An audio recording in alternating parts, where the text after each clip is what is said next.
Gregor John Mendel, a father of genetics.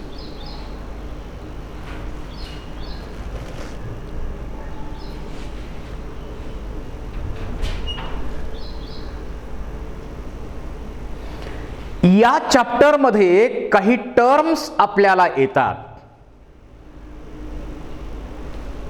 त्या टर्मचे meanings आपल्याला माहित असणं गरजेचं आहे. That is terminology.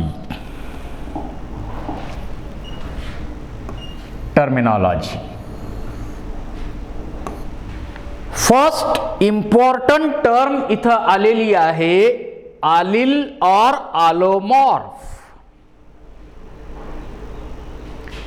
These are alternate forms of same character. एकाच कॅरेक्टरचे दोन अल्टरनेट अपोजिट फॉर्म म्हणजे allels. For example, height is one character. Tall and dwarf are alleles of height. जसं इथं समजा एक कॅरेक्टर आहे हाईट नावाची.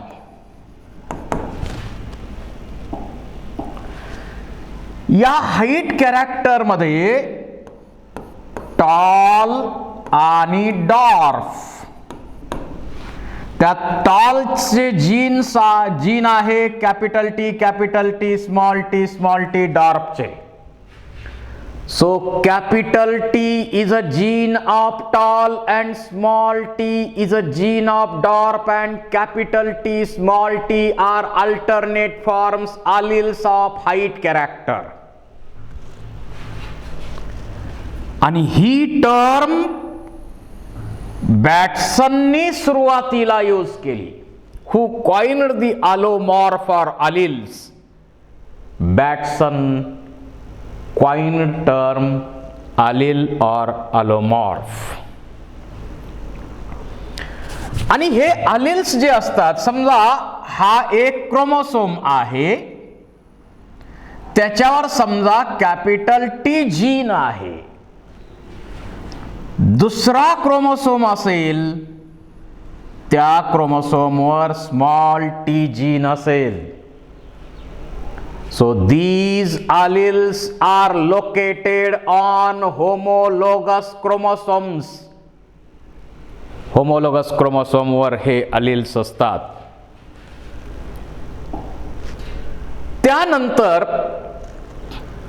complete dominance. Complete dominance. Mendalism is an example of complete dominance. When two pure plants are crossed,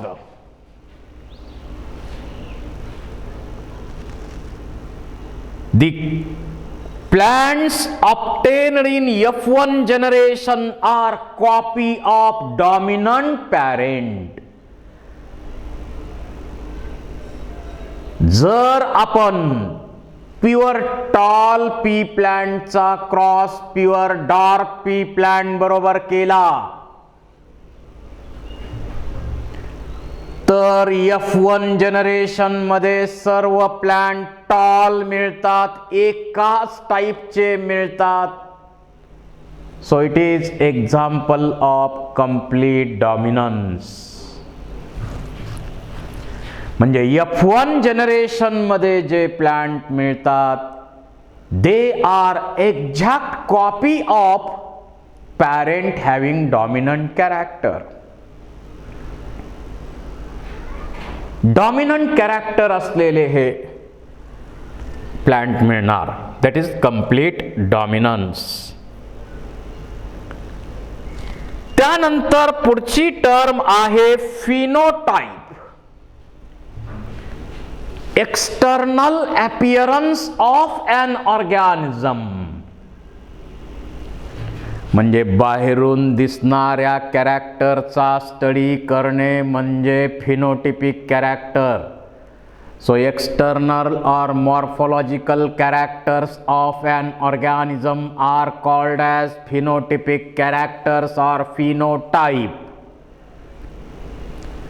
जसं एखादं tall plant आहे, dwarf आहे, व्हायलट कलरचं आहे, व्हाईट कलर फ्लावरचं आहे, या सर्व बाहेरून दिसणाऱ्या कॅरेक्टर आहेत, मॉर्फोलॉजिकल कॅरेक्टर्स आहेत, फिनोटिपिक कॅरेक्टर्स आहेत. Ratio obtained on the basis of phenotype is called as phenotypic ratio. या फिनोटाइपच्या बेसवर जो रेशो मिळतो त्या रेशोला आपण फिनोटिपिक रेशो म्हणतो. त्यानंतर genotype. It is a genetic constitution of an organism. Genetic constitution of an organism is called as genotype. For example,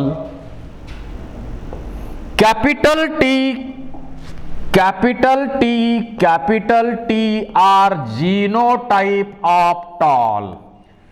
tall ह्या phenotype झाला, पण capital T these are genotypes of tall. Small T are genotype of dwarf. So genetic constitution of an organism is called a genotype. Then dominant.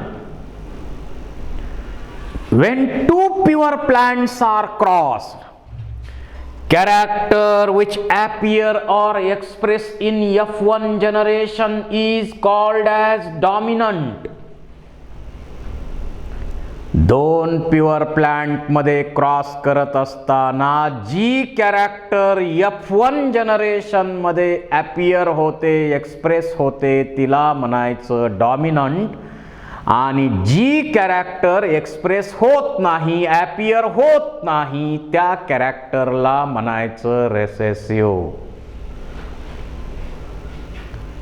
So when two pure plants are crossed, character which appear in F1 generation is called as dominant, and character which does not express or appear in F1 generation is called as recessive.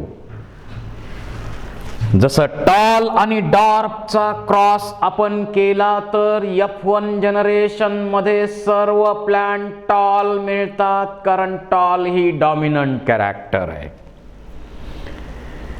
F1 generation मध्ये dwarf plant मिळत नाहीत, कारण dwarf ही recessive character आहे.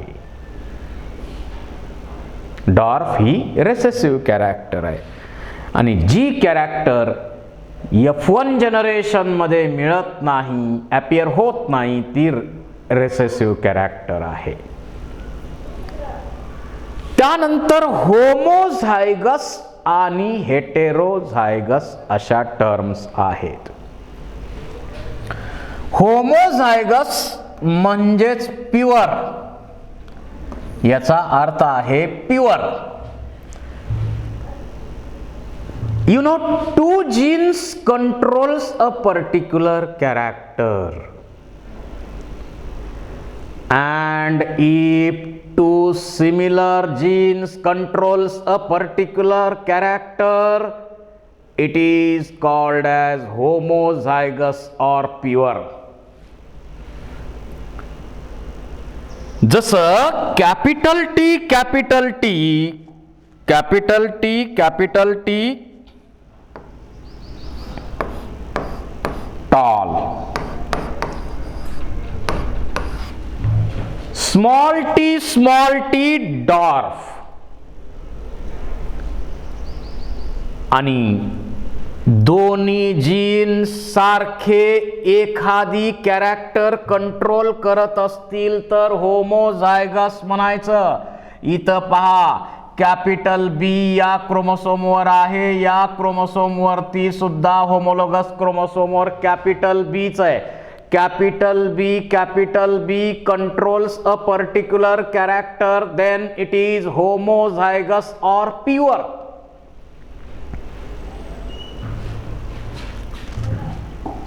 आणि त्यानंतर heterozygous, त्याला आपण hybrid म्हणतो. When two genes controls a particular character and two dissimilar genes controls a particular character, then it is called as heterozygous or hybrid. इथं जर तुम्ही पाहिलं तर या होमोलॉगस क्रोमोसोमच्या पेअर वरती इथं कॅपिटल बी जीन आहे आणि इकडं स्मॉल बी जीन आहे. These capital B and small b controls a particular character, then it is called as heterozygous or hybrid. जसं capital T small t controls a tall character, here capital T and small t are two dissimilar genes controls a tall character. त्याला आपण काय म्हणतो? Heterozygous hybrid. F1 generation, दोन पॅरेंटचा cross केल्यानंतर त्यांच्या क्रॉसिंगमुळं जे पहिलं जनरेशन आपल्याला मिळतं त्याला म्हणायचं first filial or F1 generation.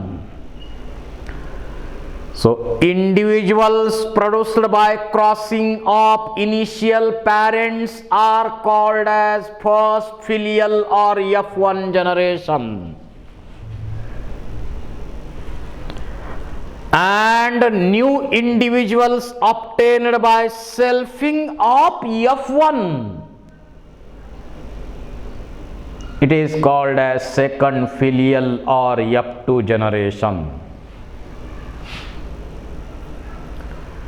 Then selfing or inbreeding, जसं टॉलचा क्रॉस डॉर्फ बरोबर केला तर ते क्रॉसिंग झालं, परंतु जेनेटिकली सिमिलर इंडिव्हिज्युअल मध्ये जर क्रॉस केला, समजा capital T small T into capital T small T, crossing of two genetically similar individuals is called as inbreeding or selfing. त्यालाच आपण सेल्फिंग किंवा इनब्रीडिंग असं म्हणतो. Then next term, monohybrid ratio.